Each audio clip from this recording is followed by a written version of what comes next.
बिस्मिल्लाहिर्रहमानिर्रहीम। अस्सलाम वालेकुम नाज़रीन, आप देखें न्यूज़ कार्टन, मैं हूं मोहम्मद आसिफ ताहिर। इलेक्शन की तारीख के बारे हुकूमत और पीटीआई में जो मुज़ाकरात चल रहे थे उसका दूसरा दौर आज ख़त्म हो गया और मुज़ाकरात की जो अगली पेशरफ्त है वो मंगल को होगी। मंगल तक मुज़ाकरात जो है वो मुलतवी होगी। अब ज़राए के मुताबिक मुज़ाकरात में मुस्बत पेशरफ्त की बातें सामने आ रही हैं और इसहाक़ डार साहब ने भी जो मीडिया से गुफ्तगू की उन्होंने यही कहा कि ऐसा कोई डेड लॉक नहीं है और हम एक मुस्बत तरीके से बातचीत कर रहे हैं। और वैसे भी ज़राए के मुताबिक जो बातें सामने आ रही हैं वो यही है कि हुकूमत ने पीटीआई को कहा है कि वो सितंबर में इंतखाबात की उन्होंने तजवीज़ दी है हुकूमती इत्तेहाद की जानिब से पीटीआई को। और जो पीटीआई का वफ़द था उसने भी हुकूमत को कहा है कि वो इस तजवीज़ को इमरान खान के सामने रखेंगे। बाकी जी तहरीक इंसाफ के वफ़द ने भी आज मुज़ाकरात में मुतालबा किया है कि आप जुलाई में इंतखाबात का ऐलान करें कि वो जुलाई में इंतखाबात चाहते हैं, जिसका हुकूमत ने कहा कि जुलाई में इंतखाबात तो मुश्किल हैं क्योंकि जून में बजट पेश करना है, इसलिए इंतखाबात का जो इनेकाद है वो जुलाई में नहीं हो सकता। अब देखें जी मामला किस तरफ जाते हैं। और बाकी एक बात ये भी सामने आ रही है कि पीटीआई के वफ़द ने यह भी कहा है कि ठीक है आप जून में इसके बजट के बाद तब आप इंतखाबात की तारीख़ का ऐलान कर दें। बाकी नाज़रीन ये देखें इमरान खान साहब जो हैं वो भी अब मुज़ाकरात को लेकर लचक दिखा रहे हैं और दूसरी तरफ देखा जाए तो परवेज़ इलाही साहब का भी बयान सामने आया है और उन्होंने कहा है कि इमरान खान की हदायत पर उन्होंने पंजाब और केपी की असम्बली की बहाली के लिए एक पटिशन वो तैयार कर रहे हैं कि असम्बलियों को बहाल किया जाए कि अगर इंतखाबात देर से होने हैं, सितंबर अक्टूबर जब भी होने हैं, तो निगरान सेटअप इतना लंबा नहीं चलना चाहिए। उनका ये मौक़िफ़ है। दूसरी तरफ नून लीग वाले कह रहे हैं कि जी अगर आपने असम्बलियाँ बहाल करनी है तो जो असम्बली जो है वो परवेज़ इलाही वाली बहाल नहीं होगी, वो जब हमज़ा शहबाज शरीफ वज़ीर आला थे तब वाली असम्बली बहाल होगी। क्योंकि जब असम्बली उनके हमज़ा शहबाज शरीफ साहब की हुकूमत को मतलब ख़त्म किया गया कि जब काफ़िले के अरकान ने उनको वोट दिया पंजाब असम्बली के, तो हाई कोर्ट की तरफ से फैसला आया कि वो वोट नहीं दे सकते। तो इसके खिलाफ मतलब रिव्यू पिटिशन में PMLN गई है और अभी तक उसको टेकअप नहीं किया गया। तो नून लीग का जी ये मौक़िफ़ है कि हमज़ा शहबाज शरीफ साहब वाली असम्बली बहाल की जाए। अब देखें मुझे तो ये लग रहा है कि जो सुप्रीम कोर्ट की तरफ से 14 मई की डेट थी कि इंतखाबात करवाए जाए पंजाब में, वो तकरीबन अब नामुमकिन होती हुई नज़र आ रही है।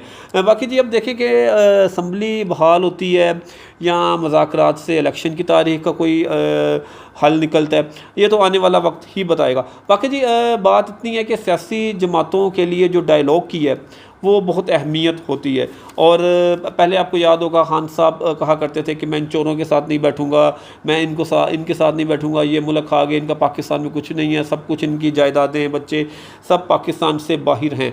और वो जत्थों की सियासत पर यकीन करते थे और सड़कों पर एजिटेशन करना, लॉन्ग मार्चेस निकालना, लेकिन इन द एंड उन्हें भी आके बैठना पड़ा क्योंकि ख़ुद अब खान साहब जो हैं वो रिपोर्ट मांग रहे हैं अपने वफ़द से कि PDM से क्या गुफ्तगू हुई, हुकूमती इत्तेहाद से क्या बात हुई, क्या तजावीज़ सामने आई। तो सियासी मैच्योरिटी जनाब इसी में ही है कि आप डायलॉग करें, आप जो पार्लियामेंट की तोक़ीर से ही मुल्क में जो जमहूरियत है वो मजबूत होगी। और सियासी जमातें जब गुफ्त शनीद नहीं करेंगी, एक टेबल पर नहीं बैठेंगी, तो मामलात कभी भी सुलझते हुए नज़र नहीं आएंगे।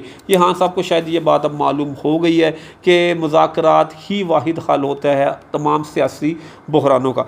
बाकी जी एक आम आदमी का भी इससे जमहूरियत से और सियासी जमातों पर उसका इत्माद बहाल होगा, पुख्ता होगा कि सियासी जमातें जो हैं ये एजिटेशन की बजाय या एक दूसरे को गालम गलोच या एक दूसरे के ऊपर तनकीद करने की बजाय मस्बत एक सोच के ज़रिए गुफ्तगू करती हैं और अवामी मसाइल के हल के लिए ये संजीदा भी हैं। इससे ये एक पैगाम भी जाएगा।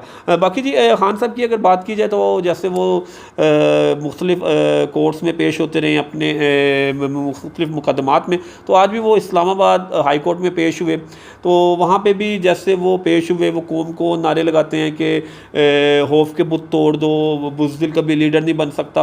लेकिन आज वो उसी तरह ही जैसे लास्ट वीलॉग्स में भी हमने बात की और अभी भी जो फुटेज सामने आई हैं, अभी आपकी स्क्रीन पे चल रहा है कि खान साहब एक बुलेट प्रूफ शील्ड में एक हसार के अंदर वो चल रहे हैं। इस तरह कोई भी सियासी रहनुमा पाकिस्तान में तो नहीं पेश हुआ होगा अदालतों में। इवन कि मरीम नवाज शरीफ साहिबा भी जब अदालतों में पेश होती थी तो वो इस तरह पेश नहीं होती थी। तो बाकी जी वहाँ पे एक सहाफ़ी ने खान साहब से कहा कि मकबूल लीडर तो डरा नहीं करते, आप क्यों इतना डरते हैं। और फिर उन्होंने कहा कि खान साहब ऐसे क्या काम किए कि आपको मुँह छुपाना पड़ रहा है, जिसका जवाब दूसरी तरफ से नहीं आया। तो मेरा खान साहब को यही मशवरा है कि वो अपनी कौम को, जिसको वो अपनी कौम कहते हैं, अपने फॉलोअर्स को ये ना कहें कि वो खौफ के बुत तोड़ दें, क्योंकि सबसे ज़्यादा डरे हुए तो खान साहब ही हैं। और अपने मुखालफिन को कभी भी बुज़दिली का ताना ना दें।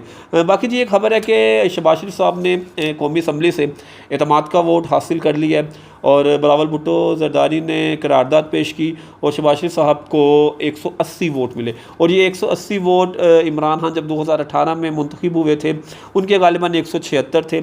और अभी जब शहबाज शरीफ साहब मुंतखब हुए 2022 में इमरान खान की हुकूमत को गिराने के बाद, जो आइनी तरीके से गिराई गई, तब गालिबन उनको 174 वोट मिले थे।